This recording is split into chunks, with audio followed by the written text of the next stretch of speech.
My journey in this started 694 days. I'm still at the stage where I wake up and count every day. And through the loss of my daughter, who reminded me so much of you, Emma, really, always smiling, a good friend, there for everyone, super social, talented in many aspects, always singing and dancing and super athletic. Really just the kind of person you wanted to be around. Passed shockingly. And that has been quite an eye-opener, not only for my family, but for our community, that how does someone like that pass by suicide? And in obviously the days and weeks following, many people reached out, but it was the teenagers who kept reaching out, and not everyone knew my daughter, but they knew of her story, and they were willing to share their struggles with me. And my husband and I just felt there was a great need for this, and we're not mental health professionals, and we wanted to do something. So we created a nonprofit in memory of Hallie, Hope for Hallie. And we raise awareness through sport. So we try, to do events that involve sporting. We just had a golf outing. I was telling Greg, we had a car show. We have cars that will be racing at Pocono Raceway, lacrosse games, all kinds of things like that, to bring awareness. But then our fundraisers actually help us provide scholarships for therapy for kids who are in need. That's awesome. That's amazing. Well, yeah, again, thank you so much for being here and sharing a little bit of what you do and a little bit of Hallie. And I, just was on the website before, and then earlier, just before we got on, and actually watched, video, a news story that they, did. And it's, it's hard not to get emotional like that when you work with youth and work with, with families, and just really seeing the devastation. And I think from my perspective, one of the many reasons why suicide, prevention doesn't get much attention or funding or mental health is because I think people tend to think, oh, well, they wanted to die. That's sad. You know what I mean? But they wanted to die, but they don't really see or understand the full impact of devastation that it has on families and those who are left behind. And so I think if they did, which happens by, you sharing your stories and other families sharing their stories, I think it definitely can have an impact on making the general community understand more and, ultimately demand more from our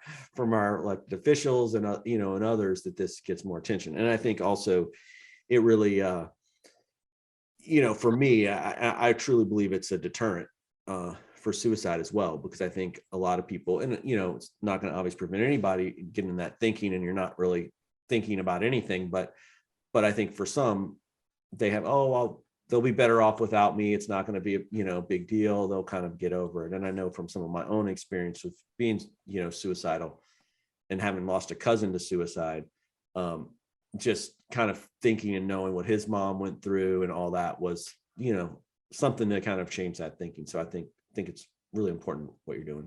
So I'm saying, so thank you. Marisa, would you mind just talking a little bit about, the issue and the scope of the issue in Delaware County, and kind of what the task force is seeing, and what really kind of the goal and kind of mission, and some of the things y'all are addressing? So yeah, the scope in Delaware County, that's a great question. Just like in many areas, reporting of people who are dying by suicide is not always the most accurate, as far as, it's either, a car accident or, an overdose or that sort of thing. So getting a true idea of what the numbers are, just like anywhere else, I think it's underrepresented. We have a map that we actually put out at a lot of our events, excuse me, where when we do get the most up-to-date information, which we're behind a couple years at this point in time, but when we do get our most up-to-date information, we make it a visual for people, and we have a map of Delaware County, and we put pins where we've had our folks who have died by suicide, and that always gets people attention, because it always lets them realize that it is more prominent than they think it is in Delaware County. So it is, so one of our missions really is to bring that awareness in Delaware County, and to make it something that is a topic of conversation, a comfortable topic of conversation, as you had mentioned, and as many other people had mentioned, and we saw in the film, people don't want to talk about it so much, and that's part of the problem, and that helps the stigma become ever increasing and pervasive around mental health, and people don't want to talk about their own feelings with regards to suicide, and people don't want to acknowledge that other people are having those same feelings as well. So we really try to work really hard at breaking down that stigma and providing resources throughout the community, as far as about mental health, mental illness, and different resources within our county that folks can use when they are struggling. Awesome. Yeah, thank you for that. I guess, Emma, maybe if you would kind of build on that. I know you kind of touch a little bit up on the film, but kind of to that point of people not wanting to talk about it. Maybe share a little bit about what it was like for you and not wanting to talk about it, and then what it's like maybe now with talking about it so much. Yeah. It's fascinating to me, yet not fascinating, that the trends are seemingly similar across states that are miles away from each other. Because the trend is the same here, or it was the same when I was, 16 and really going through it, that, there is so much shame surrounding an emotion like that. And I don't know where that shame stems from. I like to think it stems from the stigma that's hanging over the topic and conversation of mental health and suicide in general. But I was stuck in the stigma myself, being that I had no knowledge of what mental health was or what someone suffering with mental challenges looked like. I was fully behind the stigma and believing that there's no way that I could be feeling these things. There's no way that these feelings are mine because they're not justified. So I was stuck in stigma, and it's really damaging. Clearly it's damaging. And it's shocking to me that that stigma even exists. Knowing what I know now, that suicide absolutely does not discriminate. Mental health challenges do not discriminate. They do not have a face, a class, a race, or a status. And just so that now that I know that, thinking back to how my perspective was when I was a teenager, that's why the passion is so hot in myself, because I know that there are so many people out there that are just like I was, who are stuck in that stigma, thinking there's no way I could be feeling this. I have X, Y, and Z things that are great, and so I just know that there are people out there still believing in the stigma and feeling afraid and shameful for feeling the way they're feeling. And so that's one of the biggest pushes in me sharing my story and using my voice, is to completely negate the stigma and just knock it out, because it has no place for this topic of conversation at all whatsoever. And I mean, as cliche as it is, mental health truly is health. It is the same and should be seen and treated the same as your liver health, your gut health, your bone health, every health. It's your health.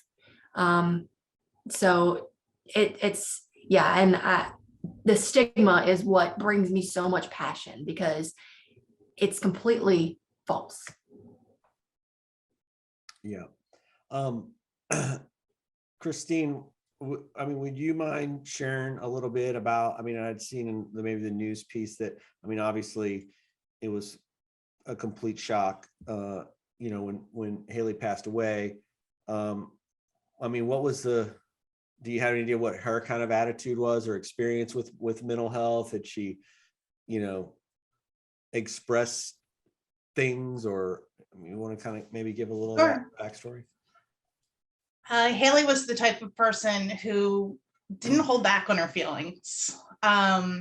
She put stuff out there, and she was the type of person, that's the way it is, and if you don't like it, too bad. So yes, even more shocking. You know, to this day, I'm still trying to look for answers. She just woke up one Monday morning and walked out the house like a zombie. And that was it. So no, she, in terms of mental health, sure, I work with kids. It's not that I'm not aware of this subject. Did I ever think suicide would happen in my family? No. Did we have frequent conversations about it? I don't know that we had conversations about suicide in particular, but we've always talked about feelings. And I do know that Hallie, she struggled in school. She had a learning disability. And although she did very well in school,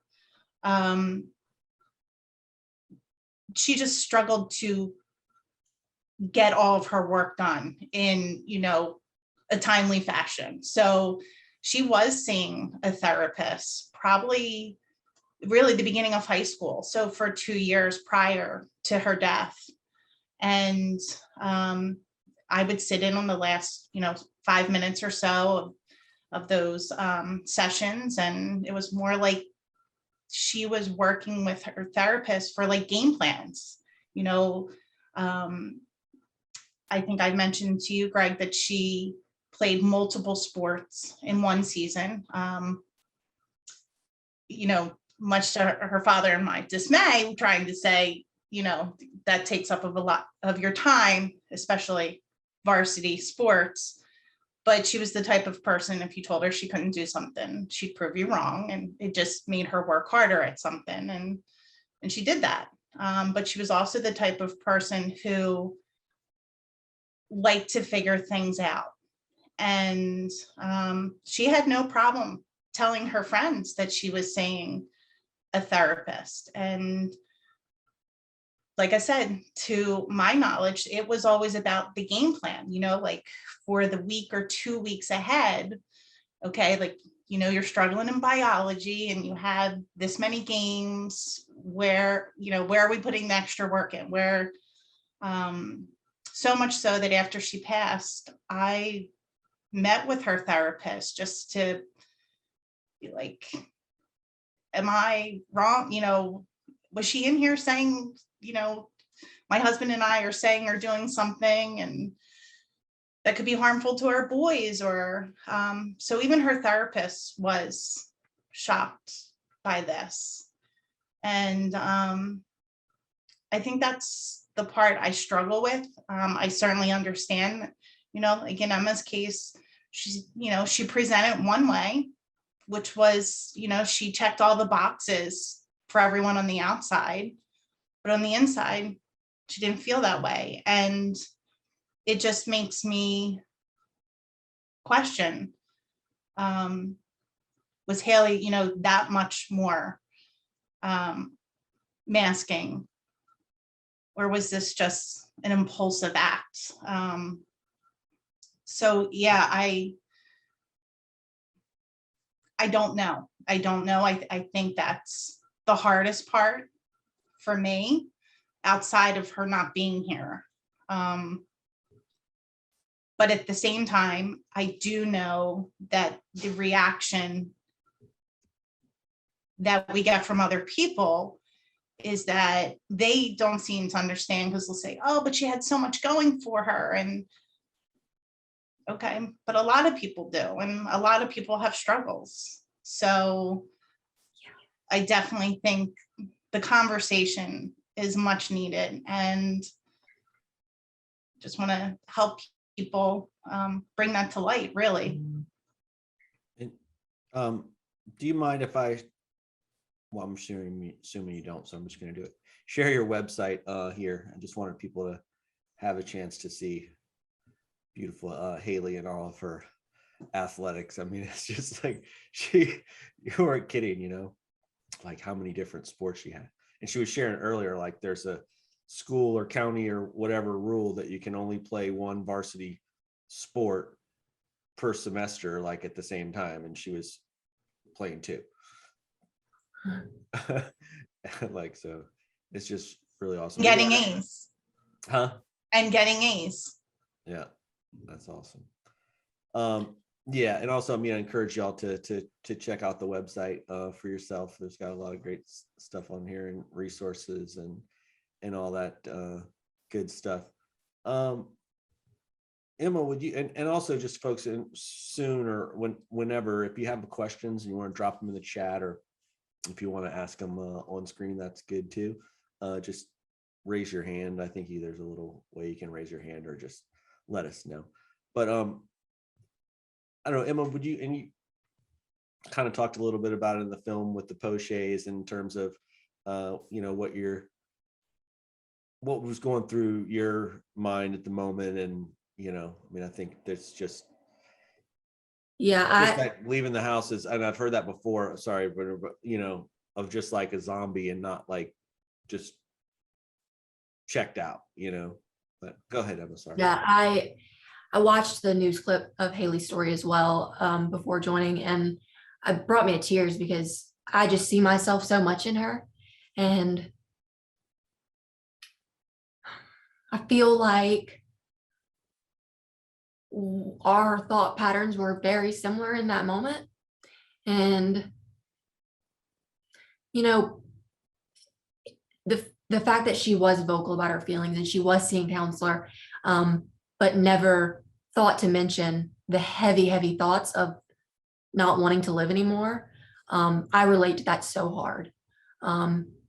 Even though I was in the opposite way of internalizing all of my hurt and internalizing all of my true emotions or true feelings, I couldn't ever physically come to utter the words suicide to my mom and dad, because prior to me having those thoughts of not necessarily suicidal thoughts, but suicidal ideations, which I guess manifested for me in not having a will or a desire to live and not caring either way, being indifferent. I never felt comfortable or confident bringing that to my parents, not because of how I thought they would react, but because I did not want to hurt them. And I just feel like it's the same. And it could be different, but I strongly feel like our stories are very, very one and the same. And my suicide attempt was impulsive. It was. I didn't mean to shoot myself.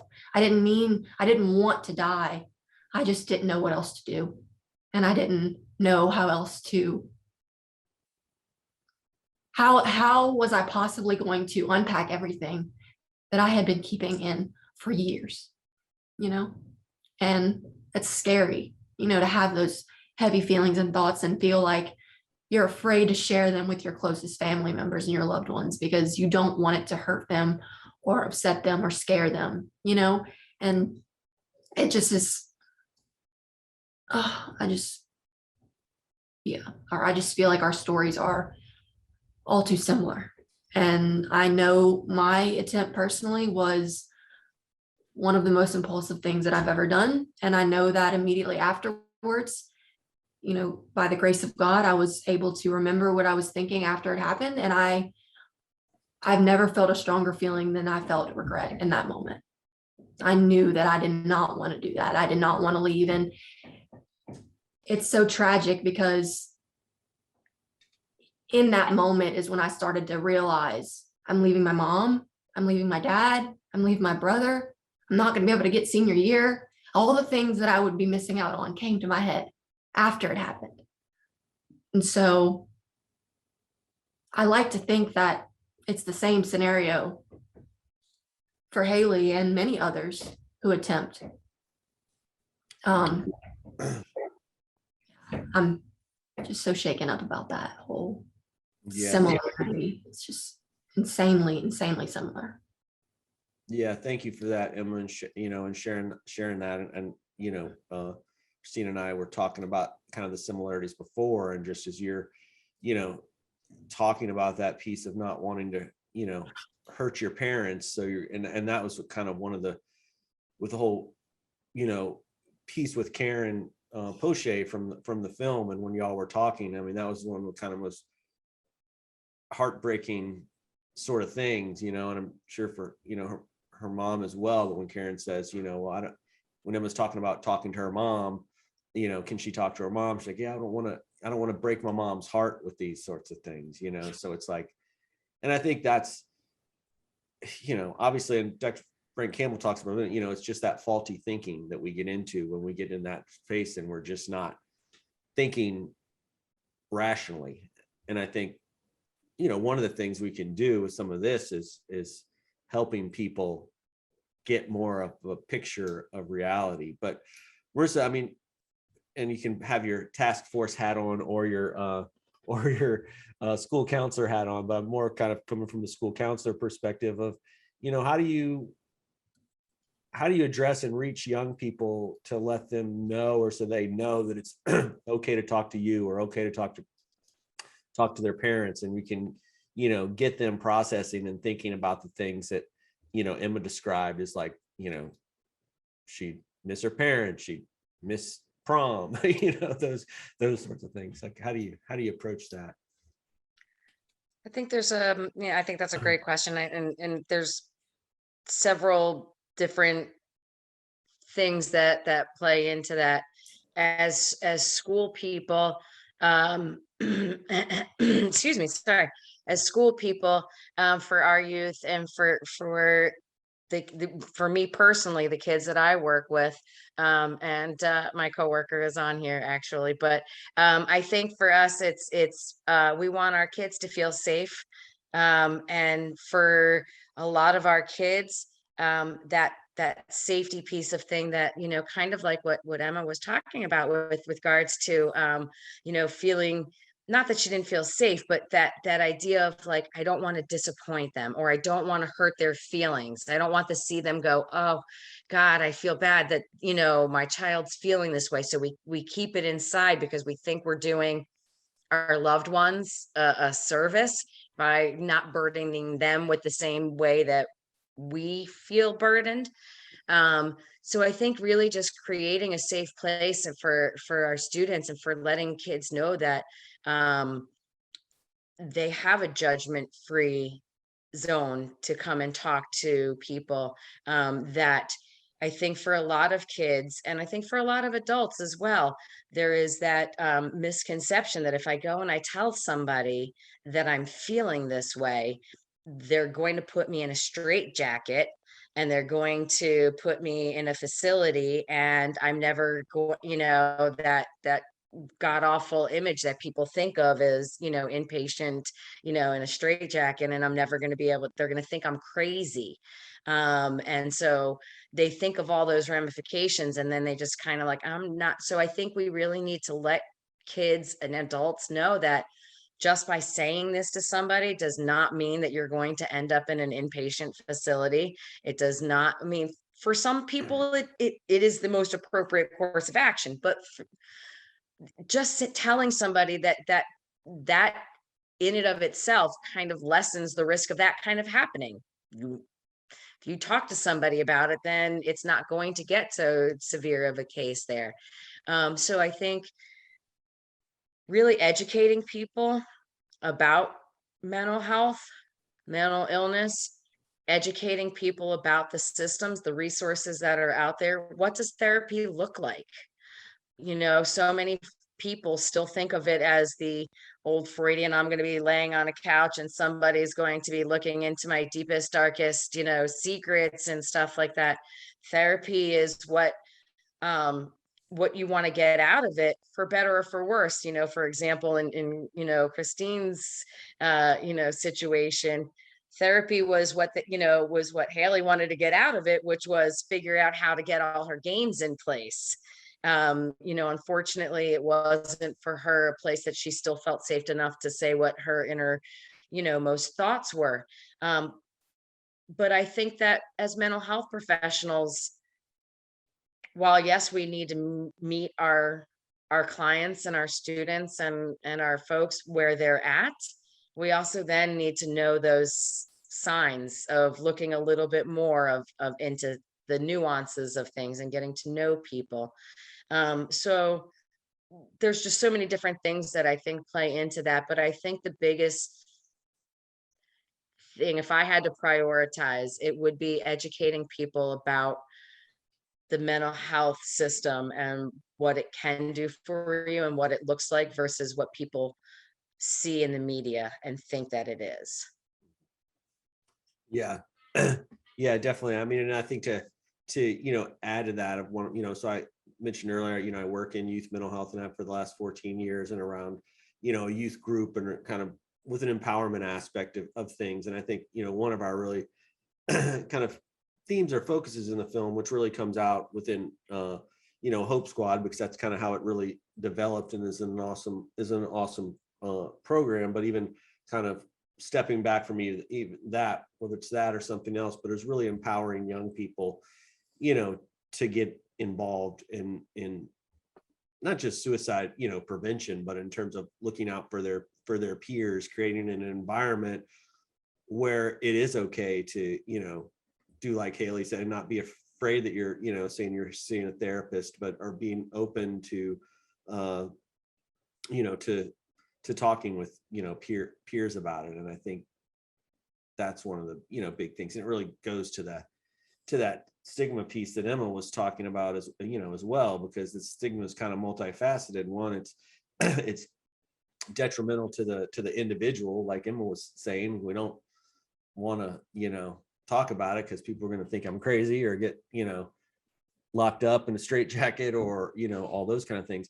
But at the same time, it's detrimental to people who might need help or considering help, because they're not going to want people to, to look down on them. And what I've seen a lot too, naturally, is parents take that on as well, in some cases where like, oh, I don't want to tell anybody that my kid's having issues because they're going to think I'm a bad parent, or they're going to, think I have a crazy kid, or, or things along those lines. So yeah, so it's kind of multifaceted, but I think we've all kind of touched on, that awareness piece and kind of breaking down the stigma. And Christine, I mean, would you mind sharing a little bit about, I know you're a kindergarten, teacher by trade, which is awesome. But you started this, this foundation, which I would imagine wasn't a easy decision or easy to sort of do. I mean, can you maybe talk a little bit about your kind of process in that and why you think it's so important and why you're doing it, and then also I know you shared a little bit before around Hallie's friends and are there other young people like kind of coming to you, and kind of how that intersects with wanting to help other young people. Sure. So obviously when Hallie passed, like I said, it was a shock, and her friends, mainly her friends and teammates, and really teammates on other, sporting teams would reach out, and they would just want to come to the house, and they would just want to be here. And for them, I think it was some comfort. You know, at the time I wasn't sure, but I was hearing from their parents that, you know, is it okay? This is what they're saying they need. And some of them really wanted to go through her room. And in the movie, Emma, I recall when you were meeting with, I believe, is it Jacob's friends, where they were saying, you know, we went through his Google Docs and his social media. I think it was similar for her friends. Like they were looking for a clue, for a piece. And as that continued, more kids would share their stories, and they would say that they had never told anyone this, or, you know, and in my opinion, nothing was, you know, very heavy. It was just that they had these feelings of nervousness or anxiety, nothing, you know, that they needed to, you know, be hospitalized or anything like that. But it was starting to become clear that there was a need or a space needed for the kids to come together. And like I mentioned, my husband and I are not mental health professionals. As much as we've always enjoyed being in the house to host the kids, you know, hot tub parties, hanging out in the basement, things like that. So we welcome that, but it just felt like the need was greater, and we weren't able to provide something that we felt that the kids needed. And this continued for a couple months, and I would be getting Facebook, you know how you can call on Facebook. So people I didn't know were calling me on Facebook. One girl reached out to me at 1:30 in the morning, and she was just upset because she wasn't getting along with her friends. And she just wanted someone, you know, to vent to. But my husband was the one who was like, we need to do something. Hallie was always the first to be there for her friends. And there's this need, and we're going to make it happen. And with that, COVID hit, and my husband continued working. I wasn't working. And so we started the process to see what it would take. And so we established a 501c3, and just like everything during COVID, it took a while. And in August of 2020, we had received all of our paperwork, and we were like, okay, now what? So we had a golf outing because at the time that was the one thing you could do. And obviously, in a way, as awful as COVID is, it has sort of helped our cause. Mental health, the topic itself is just at the forefront. I don't think you can have many conversations throughout the day where mental health isn't, you know, the buzzword. So that actually helped our cause. And at the time, golf was the only thing you could really do outside in somewhat of a big number. And we had a golf outing, and with that, we were like, all right, well, now what are we going to do with the funds? And really, we just put it back to the kids. Like, what do you think you need? And some of them would say, you know, they don't feel comfortable telling their parents, but they know they want to talk to somebody. So that's where we get started, scholarships and putting teens in touch with professionals and paying for therapy. And like I said, it has just been overwhelming, the amount of teens reach out. But then adults, I think, just now that I see more people in person, the amount of stories that I hear about struggles are not conversations people would have had with me prior.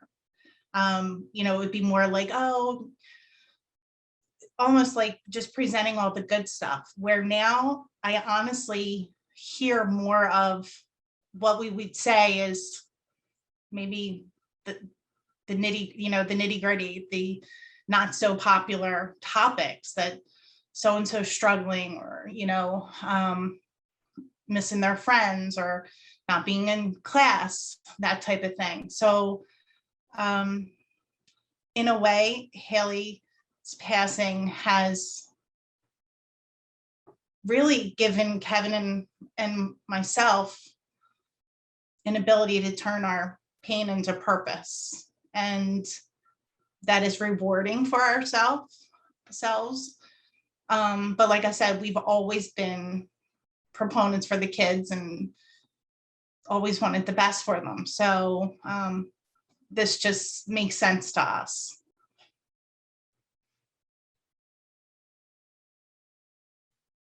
I might be missing all that, Greg. You might be on You're mute. muted. No, I was sorry. Thank you for sharing that, and thank you for doing that. And I think this is a big, part of it, like you said, putting that purpose in the pain, and it's, it's healing. Yeah. So I think we've been about an hour here. So I think maybe we'll do some final closing statements or something along those lines, if nobody has any sort of questions. And I don't know, Marisa, would you want to kind of share maybe any sort of takeaways or from this evening, or kind of hope for moving forward in Delaware County, or anything that's on your mind? I see the benefits, and I see where putting a face to the issue can be really beneficial, and when you're able to utilize a film like this to be able to really humanize the issue, awareness and mental health, that it goes a long way. It really goes a long way. And so I can see where being able to use this film in schools, for me personally, can be very beneficial. And I can also see where the task force being able to use a film like this with our community, because that is something that we're always trying to do, is engage our community, not just our mental health professionals. And again, really can humor. My hope would be that Delaware County continues to, we're very fortunate in that we are one of the preeminent task force in the state, and we've done a lot of work, more so than a lot of other task force throughout the state. But my hope is that we can continue to utilize this and partner with folks like Hope for Hallie, and eventually get to be to a point where we are able to say that this is, I would love to be able to say that it's not an issue, that we have 0 suicides in Delaware County. Yeah. Well, thank you for that. And to kind of go up one, I wanted to thank and recognize the Delaware County System of Care for sponsoring this and spearheading this effort. And I don't know if not to put you on the spot, but if Laura or Christina, if either of you wanted to say anything. Yes, I just want to start by saying thank you so much for everyone that's joined in the event. Thank you so much to the panelists. Emma, this continue being an inspiration. You're encouraging and bringing hope to so many. Christine sharing Hallie's story and all that you're doing in our community. And you as well, Marisa, just being a part of the task force, all you do working with the children in the schools. And just so grateful and thankful to be able to have had this event in our community. And to everyone that has joined, and hopefully, we would like to do this again, hopefully in person the next time as well. So just thank you so much again from System of Care and everyone else that have joined for our participants. Awesome. Thank you so much. And thank you for spearheading all this and all your coordination and organization. It's a pleasure to work with you on that. And Christine, any parting thoughts or kind of words of hope? I would like to say, one, thank you to all of you for being here. Obviously this is, what I think about day and night, every day, but especially to Emma, because just hearing your story and watching it play out in the movie from a parent's point of view is eye-opening. And I know that more parents, really everyone needs to see this, because it's just, like I said, it's just an eye-opener. And I just want to thank you for your bravery, for telling your story and trying to provide hope for others. Sincerely. Awesome. Thank you so much for that. Emma, any thoughts or you'd like to share? Oh man, this has been phenomenal. Every time I get to do one of these Q&As, I just feel my cup is so full with hope. And I am just so grateful and honored that you guys have shared with me everything that y'all are doing in Delaware County. I mean, y'all are truly crushing it. Like, y'all are doing a phenomenal job. And to you, Christine, like, it's so amazing that you're sharing Hallie's story and making the most out of your most traumatic experience in your life. And my heart goes out to you and your family and your sons and everyone in your community, because I know the devastation and the hurt that one loss can bring amongst many people. And if I can use my voice and my story to try to prevent at least even one of those families or persons from leaving this earth by suicide, then it's worth it to me. So just again, thank you so much all for sharing some light of what you guys are doing in Delaware County. And I would be more than happy and honored to come out and meet you guys in person and give you all hugs, post-COVID, of course. But yeah, I'm so grateful, and this has been incredible. So thank you. Awesome. Yeah, I certainly agree. This has been incredible. I haven't done a ton of these. We've done a number of these, but I just have to say this is my favorite, or one of the favorites, just because of the great conversation that we've had and everybody. So thank you for that. And just so like a little, we're really in the scheme of things just getting started with, with rolling this film out.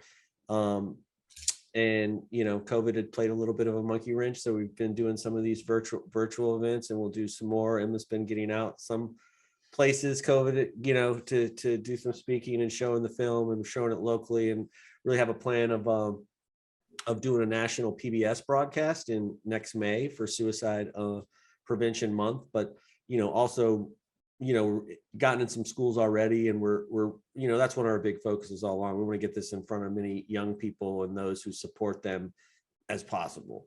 And so we'll be doing a shorter version, like a 55-minute version for like PBS. It could also be used in schools in a shorter time block. As I mentioned, I think in our prior call, working on developing like a toolkit and some activities that can be utilized. We're working some of that with Hope Squad to have some of their activities, but it'd be great to connect offline. We're talking about Dr.